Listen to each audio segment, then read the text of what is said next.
what's up everyone? Welcome back to the channel. My name is Travis and welcome back to another video. So we're down here in the fish room today. We're about to get ready to put this brand new calcium reactor on the 300-gallon reef. But before we do that, I want to go ahead and show you the whole process of putting this thing together, talk about all the new features that basically make this the most efficient and quietest calcium reactor on the market. Now, we do have a secondary chamber, which we'll look at a little bit later in the video. But for now, let's go ahead and focus on putting this thing together. Now, just a heads up, there is a QR code at the back here you can scan with your phone and pull up the PDF, which will basically go through everything that I'm going through here in this video. So with that said, let's go ahead and get started. Alright, so let's go and take a real quick look at the main chamber of the reactor, and I'm going to show you guys one of the more noticeable differences between this version and the previous one, and that is that the effluent in, or the water that is coming from the sump to the reactor, is actually at the top of the reactor opposed to being to the side and back like the previous version. Now everything else is pretty much the same. We have our standard pH probe port, nothing crazy or different with that. Now when it comes to the actual inlet or pump inlet, it's basically the same. We have our 90-degree elbow, which is always pointing to the top of the reactor, which is going to pull in any kind of micro bubbles or anything like that from the top, which then goes down to our pump. And in this case, it's actually going to go to our CO2 chamber before going to the pump, and we'll show you guys that next. So let me go ahead and move on, and we'll show you the CO2 chamber in detail, and then we'll go ahead and put everything together. Okay, so let's go ahead and move on to our CO2 chamber, or basically the meat and potatoes of this reactor. What makes it so efficient when it comes to using and saturating your CO2, but also what makes it extremely quiet. Now, let's go and look at the top. I'll show you guys the inlet and the outlet. So here at the top, we have our CO2 in, clearly marked, and our H2O out. This is going to go to your secondary chamber or back into your sump, again, clearly marked. Now, if I take the lid off, we have a piece that actually clips into the top there.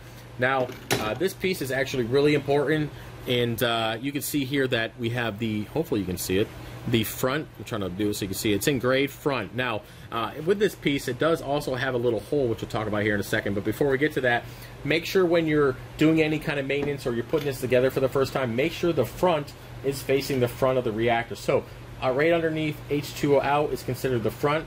We're just going to go ahead and clip it in place. Sits there, it's good to go. Now the reason for that is, as you can see, the back here has the flow. So we're going to be pulling water from our main chamber of the reactor. It's going to go down past here and then through the media, through the pump, back into the chamber. Now, if you look closely, we have a little hole, right? Hopefully you can see it. I'm trying to get a better angle there for you. See this little hole? Hopefully you can.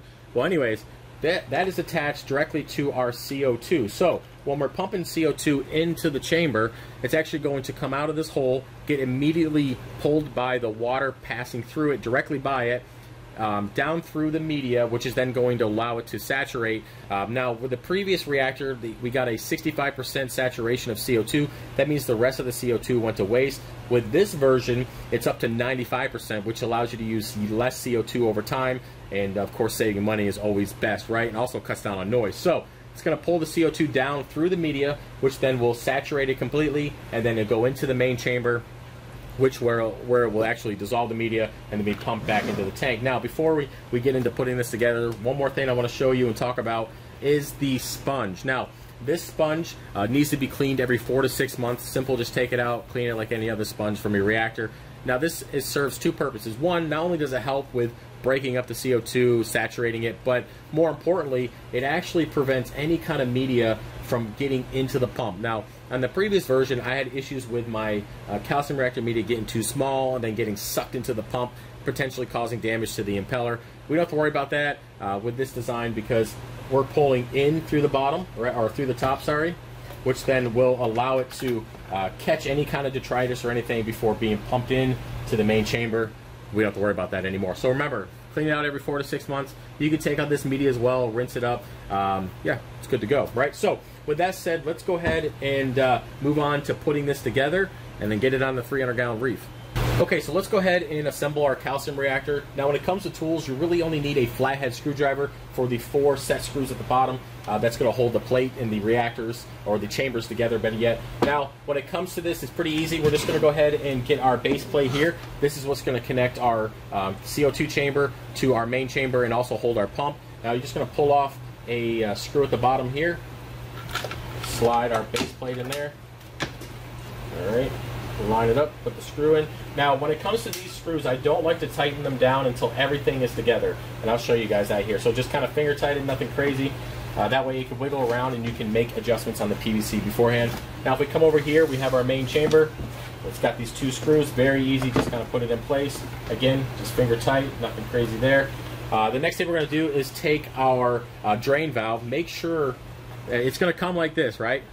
Make sure you turn it before you fill this up with water. If you don't, you're just going to be draining water. So make sure you turn that. It's going to screw in there, and basically it's going to plug into the back of our main chamber, like so. And then we're going to take our pump, which is a 3-watt, it's very efficient, silent pump. It does have like a rubber boot on it, which is really nice, which is again going to cut down any kind of vibration and noise. We're going to go ahead and attach it to our CO2 chamber. I'm not going to tighten it down all the way, just finger tight it, nothing crazy there, because again, we're going to make some adjustments.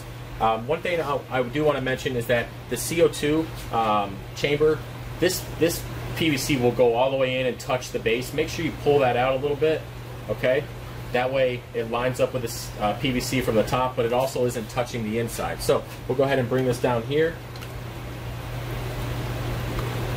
Good to go. Again, finger tight, nothing crazy. And then we'll take our top, rotate it, and go directly into our CO2 chamber connection. Now, if you went ahead and took this apart, make sure you tighten this up before you fill it up, or you're going to have a leak. All right. Okay. Now that everything is kind of put together, just make sure it fits. Everything's flat. It's good to go. It looks good. We got good spacing between the PVC. All right, that's there. Now I'm going to come through and I'm going to tighten down the screws on the base plate. 1, 2. Screw this one in. 3 and 4. Okay, so that's good. Now that that's done, I'm going to come through and just tighten everything down, the unions down. And again, make sure the valve is completely turned off. Very important. Trust me. Ask me how I know. I've only filled the basement full of water like half a dozen times. So that is the reactor. That's put together. Now, when it comes to the 300-gallon Reef, we are adding a secondary chamber. Now, I don't really know where I'm going to put it directly because this is much bigger than the current reactor that I have on the setup, especially with the additional CO2 chamber. So we're going to most likely slide the ATO over and put it on the side there, but we'll see here. So yeah, that's about it for this video, guys. Hopefully you enjoyed it. Stay tuned for the next one where we actually take the old reactor off, put new media in this. If I have to, I will pull some of the media out of the old reactor to fill up the secondary chamber. But either way, stay tuned. We're going to install this on the 300-gallon Reef, dial it in, show you guys the whole process of that, and see how it performs. All right? Well, guys, that's pretty much it for the video. Hopefully you enjoyed it and found it to be somewhat entertaining. Now, I will put a link to this reactor in the Geo's Reef website in the description, along with a promo code that's available for the first 5 people who purchase this reactor. They'll also get a free t-shirt on me from Geo's Reef, so I appreciate the support on that.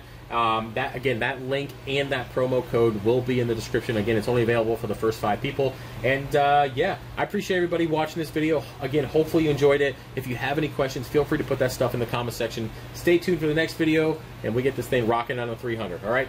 Peace.